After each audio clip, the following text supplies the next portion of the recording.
ಪ್ರಾಚೀನ ಭಾರತದ ಇತಿಹಾಸ ಮಾಲಿಕೆಯಲ್ಲಿ ನಿಮ್ಮೊಂದಿಗೆ ನಾನು ಇಂದು ಹಂಚಿಕೊಳ್ಳಿರುವ ಪಠ್ಯ ವಿಷಯ ಯಾವುದಂದರೆ ವೇದ ಕಾಲದ ನಾಗರಿಕತೆ.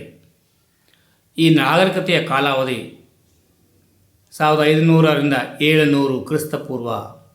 Vedic civilisation. ಸಿಂಧೂ ನದಿ ನಾಗರಿಕತೆಯ ನಂತರ ಭಾರತದಲ್ಲಿ ಬೆಳವಣಿಗೆ ಹೊಂದಿದ ನಾಗರಿಕತೆ ಇದು. ಆರ್ಯರು ಈ ನಾಗರಿಕತೆಯನ್ನು ಸ್ಥಾಪಿಸಿದರು. ಆರ್ಯರು ಮೂಲತಃ ಮಧ್ಯ ಏಷ್ಯಾದ ಕ್ಯಾಸ್ಪಿಯನ್ ಸಮುದ್ರ ಪ್ರದೇಶದ ಅಲೆಮಾರಿ ದನಗಾಯಿಗಳಾಗಿದ್ದರು.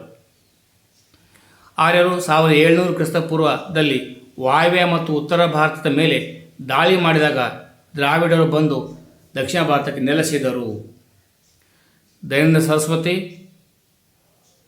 ಟಿಬೇಟ್ ಆರ್ಯರ ಮೂಲ ಅಂತ ಹೇಳ್ತಾರೆ ಸತ್ಯದ ಪ್ರಕಾಶ ಕೃತಿಯಲ್ಲಿ. ಬಾಲಗಂಗಾಧರ ತಿಲಕ್ ಉತ್ತರ ಧ್ರುವದಿಂದ ಇವರು ಬಂದು ಅಂತ ಹೇಳ್ತಾರೆ. ವಿವೇಕಾನಂದ ಭಾರತ ಈಸ್ಟ್ ಮತ್ತು ವೆಸ್ಟ್ ಕೃತಿಯಲ್ಲಿ. ರಾಜ ಬಲಿಪಾಂಡೆ ಮಧ್ಯ ಭಾರತ. ಮ್ಯಾಕ್ಸ್ ಮುಲ್ಲರ್ ಮಧ್ಯ ಏಷ್ಯಾ. ಆರ್ಯರು ಬದುಕಿ ಬಾಳಿದ ಗಂಗಾ ಯಮುನಾ ನದಿಯ ದೋಬ ಪ್ರದೇಶವನ್ನು ಆರ್ಯವರ್ತ ಎಂದು ಕರೆಯುತ್ತಾರೆ. ಆರ್ಯ ಎಂದರೆ ಕುಲೀನ, ಒಡೆಯ ಅಥವಾ ಕೃಷಿ ಅವಲಂಬಿತ.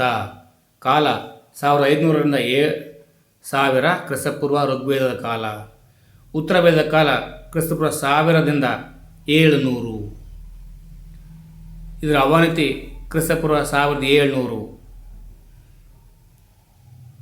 ನದಿಗಳ ಒತ್ತುವಿಕೆ ಅಥವಾ ಬರಗಾಲದಿಂದ ಆಗಿರ್ಬೋದು, ಭೂಕಂಪನ, ಭೂಕುಸಿತದಿಂದ ವೇದಗಳ ನಾಗರಿಕತೆ ನಶಿಸಿ ಹೋಗಿರ್ಬೋದು, ಆರ್ಯರ ದಾಳಿಯಿಂದ ನಶಿಸಿ ಹೋಗಿರ್ಬೋದು, ಪ್ರವಾಹಗಳಿಂದ ಮತ್ತು ಸಾಂಕ್ರಾಮಿಕ ರೋಗಗಳಿಂದ ಅಂತ ನಾವು ಹೇಳ್ತೇವೆ. ಇನ್ನು ವೈದಿಕ ಸಾಹಿತ್ಯ ಆಧಾರ ನೋಡೋದಾದರೆ ಸಂಸ್ಕೃತ ಭಾಷೆಯಲ್ಲಿ ರಚನೆ ಆಗಿದೆ. ರಚಿಸಿದವರು ಯಾರಪ್ಪ ಅಂದರೆ ವಿಶ್ವಾಮಿತ್ರ, ಭಾರದ್ವಾಜ, ಕಣ್ವ, ವಸಿಷ್ಠ, ನಾರಾಯಣ, ವಾಸುದೇವ, ಖಗಾಧ, ಕಶ್ಯಪ. ಇದು ಬಾಯಿಂದ ಬಾಯಿಗೆ ಬೆಳೆದ ಬಂದ ಸಾಹಿತ್ಯ ಜನಪದ. ಇದನ್ನು ಗುಪ್ತರ ಕಾಲದಲ್ಲಿ ಲಿಖಿತ ರೂಪದಲ್ಲಿ ಸಂಗ್ರಹಿಸಲಾಯಿತು. ವೇದ ಎಂಬ ಪದವು ವಿದ್ ಎಂಬ ಪದದಿಂದ ಬಂದಿದೆ. ವಿದ್ ಅಂದರೆ ಜ್ಞಾನ. ವೈದಿಕ ಸಾಹಿತ್ಯಗಳನ್ನು ನಾವು ಶ್ರುತಿಗಳಾಗಿ ನೋಡ್ಬೋದು. ವೇದಗಳು, ಬ್ರಾಹ್ಮಣಕಗಳು, ಅರಣ್ಯಕಗಳು, ಉಪನಿಷತ್ತುಗಳು, ವೇದಗಳಲ್ಲಿ ವೇದಾಂಗಗಳು, ಷಡ್ದರ್ಶನ ಶಾಸ್ತ್ರಗಳು, ಉಪವೇದಗಳು, ಪುರಾಣಗಳು, ತಂತ್ರಗಳು ಮತ್ತು ಮಹಾಕಾವ್ಯಗಳು. ಇನ್ನು ವೇದಗಳನ್ನು ನೋಡೋದ್ರ ಸಂಹಿತೆಗಳು ಅಂತ ನಾವು ಹೇಳ್ತೇವೆ. ಋಗ್ವೇದ ಋಗ್ವೇದ ಮೊದಲ ವೇದ. ಫಸ್ಟ್ ಟೆಸ್ಟಿಮೆಂಟ್ ಆಫ್ ಮ್ಯಾನ್ಕೈಂಡ್, ಮನುಕುಲದ ಪ್ರಥಮ ಗ್ರಂಥ ಅಂಥೇಳಿ ಮ್ಯಾಕ್ಸ್ ಮುಲ್ಲರ್ ಋಗ್ವೇದವನ್ನು ಹೇಳಿದ್ದಾರೆ. ಇದರಲ್ಲಿ 1028 ಋಕ್ಕುಗಳಿವೆ ಅಂದರೆ ಶ್ಲೋಕಗಳು. 10 ಮಂಡಲಗಳಿವೆ ಅಂದರೆ ವಾಲ್ಯೂಮ್ಸ್. 2 ಮತ್ತು 7 ಹಳೆಯ ಮಂಡಲಗಳು, 1 ಮತ್ತು 10 ಹೊಸ ಮಂಡಲಗಳು. ಇದು ರಚನೆಯಾದಂಥ ಅವಧಿ ಯಾವುದಪ್ಪ ಅಂದರೆ ಕ್ರಿಸ್ತಪೂರ್ವ 1500ರಿಂದ 1000 ಅಂತ ಹೇಳ್ತಾರೆ. 3ನೆಯ ಮಂಡಲದಲ್ಲಿ ವಿಶ್ವಾಮಿತ್ರನು ರಚಿಸಿದ ಗಾಯತ್ರಿ ಮಂತ್ರವಿದೆ. ಸೂರ್ಯನ ತಾಯಿ ಸಾವಿತ್ರಿ ದೇವಿಯ ಪಠನೆ. 10ನೇ ಮಂಡಲದಲ್ಲಿ ಪುರುಷ ಸೂಕ್ತ. ಇದು ಚಾತುರ್ವರ್ಣ ವಿವರಣೆ, ಜಾತಿ ಪದ್ಧತಿ ನಾವಿಲ್ಲಿ ನೋಡ್ತೇವೆ. ದರ್ಶನಶಾಸ್ತ್ರಗಳು ಅಂದರೆ ಷಡ್ದರ್ಶನಗಳು. ವೈಶಿಕ ದರ್ಶನ, ಮೆಟಾಫಿಸಿಕ್ಸ್ ಅಂತ ನಾವು ಕರಿತೇವೆ. ಇದರ ರಚನೆ ಯಾರು ಮಾಡಪ್ಪ ಅಂದರೆ ಕಣಾದ. ದೇವರನ್ನು ನಿರಾಕರಿಸಿ ಅಣು ಸಿದ್ಧಾಂತ ಪ್ರತಿಪಾದನೆ ಮಾಡಿದವ. ನ್ಯಾಯದರ್ಶನ, ಲಾಜಿಕ್. ಇದರ ರಚನೆ ಮಾಡಿದವನು ಗೌತಮ. ದೇವರ ಸ್ವರೂಪ ಅರಿಯುವ ಕರ್ಮ ಮಾರ್ಗ ಪ್ರತಿಪಾದನೆ. ಯೋಗ ದರ್ಶನ, ಪತಂಜಲಿ ಇದರ ಕೃತಿಕಾರ. ಯೋಗ ಧ್ಯಾನದ ಮೂಲಕ ಮುಕ್ತಿ ಪಡೆಯುವ ಮಾರ್ಗ. ಸಾಂಖ್ಯ ದರ್ಶನ, ಕಪಿಲ ಮುನಿ ಇದರ ರಚನೆಕಾರ. ಪ್ರಕೃತಿ ಮತ್ತು ಆತ್ಮಗಳ ಅಮರತ್ವ ಪ್ರತಿಪಾದನೆ. ಪೂರ್ವ ಮೀಮಾಂಸಾ ದರ್ಶನ, ಜೈ ಮುನಿಯಿಂದ ಮುಕ್ತಿ ಸಾಧನೆಗೆ ಕರ್ಮ ಮಾರ್ಗದ ಪ್ರತಿಪಾದನೆ. ಉತ್ತರ ಮೀಮಾಂಸಾ ದರ್ಶನ, ಬಾದರಾಯಣ. ವಸ್ತು ಅಸತ್ಯ, ದೇವರು ಸರ್ವಶಕ್ತ ಎಂಬುದು ಇವರ ಪ್ರತಿಪಾದನೆ. ಪುರಾಣಗಳು 18 ಪುರಾಣಗಳಿವೆ. ರಚನೆ ಮಾಡಿದ್ರು ಯಾರಪ್ಪ ಅಂದರೆ ವೇದವ್ಯಾಸರು ಅಂತ ಹೇಳ್ತಾರೆ. ಉದಾಹರಣೆ ವಾಯುಪುರಾಣ, ಸ್ಕಂದ ಪುರಾಣ, ಮತ್ಸ್ಯ ಪುರಾಣ, ಭಾಗವತ ಪುರಾಣ, ಬ್ರಹ್ಮಾಂಡ ಪುರಾಣ, ವಿಷ್ಣು ಪುರಾಣ, ಗರುಡ ಪುರಾಣ ಮುಂತಾದವು. ಮಹಾಕಾವ್ಯಗಳು. ರಚನಾಕಾರ ವಾಲ್ಮೀಕಿ. ಕಾಲ ತ್ರೇತಾಯುಗ. 24,000 ಶ್ಲೋಕಗಳಿವೆ. ಇದು ಆರ್ಯರು ಮತ್ತು ಅನಾರ್ಯರ ನಡುವೆ ಹೋರಾಟ.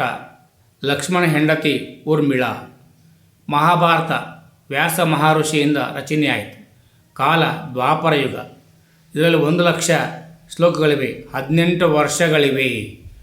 ಮೂಲ ಹೆಸರು ಇದರದು ಜಯ ಸಂಹಿತ. ಇದು ಧರ್ಮ ಮತ್ತು ಅಧರ್ಮದ ನಡುವಿನ ಹೋರಾಟ ಕಥಾವಸ್ತು ಹೊಂದಿದೆ.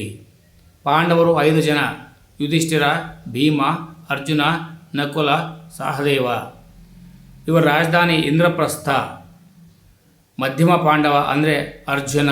ಈತನ ಇನ್ನೊಂದು ಹೆಸರಿತ್ತು ಗಾಂಡೀವ. ಬಿಲ್ಲು ಗಾಂಡೀವ.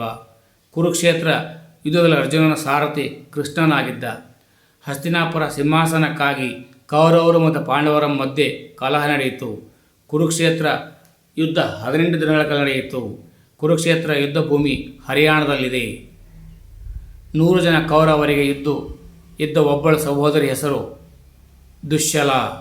ಚಕ್ರವ್ಯೂಹವನ್ನು ಸೃಷ್ಟಿಸಿದವರು ದ್ರೋಣಾಚಾರ್ಯರು. ಚಕ್ರವ್ಯೂಹದಲ್ಲಿ ಸಿಲುಕಿ ಹತರಾದವರು ಅಭಿಮನ್ಯು. ಅರಣ್ಯಕೆಗಳು. ಇವು ಅರಣ್ಯಗಳಲ್ಲಿ ರಚನೆಯಾಗಿದ್ದರಿಂದ ಇವನ ಬ್ರಾಹ್ಮಣಗಳ ಮೇಲಿನ ಉಪಬಂಧಗಳಾಗಿವೆ. ಉಪನಿಷತ್ತುಗಳು ಅಥವಾ ವೇದಾಂತಗಳು. ಇವು ಹಿಂದೂ ಧಾರ್ಮಿಕ ಗ್ರಂಥಗಳು. ಒಟ್ಟು 108 ಉಪನಿಷತ್ತುಗಳಿವೆ. ಉಪನಿಷತ್ತು ಎಂಬ ಪದ ಉಪನಿಷದ್ ಎಂಬ ಪದದಿಂದ ಬಂದಿದೆ. ಉಪನಿಷದ್ ಗುರುವಿನ ಬಳಿ ಕುಳಿತುಕೋ. ಪ್ರಮುಖ ಉಪನಿಷತ್ತುಗಳು ಈಶಾವಾಸ್ಯ, ಕೋನ, ಕಟ, ಮಂಡೂಕ, ಮಾಂಡೋಕ್ಯ, ಐತರೇಯ, ಛಾಂದೋಗ್ಯ, ಬೃಹದಾರಣ್ಯಕ, ಮೈತ್ರೇಯಣಿ, ಕಥೋಪ, ಕಾಶಾಶಿಕ. ಹಳೆಯ ಉಪನಿಷತ್ತುಗಳು ಛಾಂದೋಗ್ಯ, ಬೃಹದಾರಣ್ಯಕ.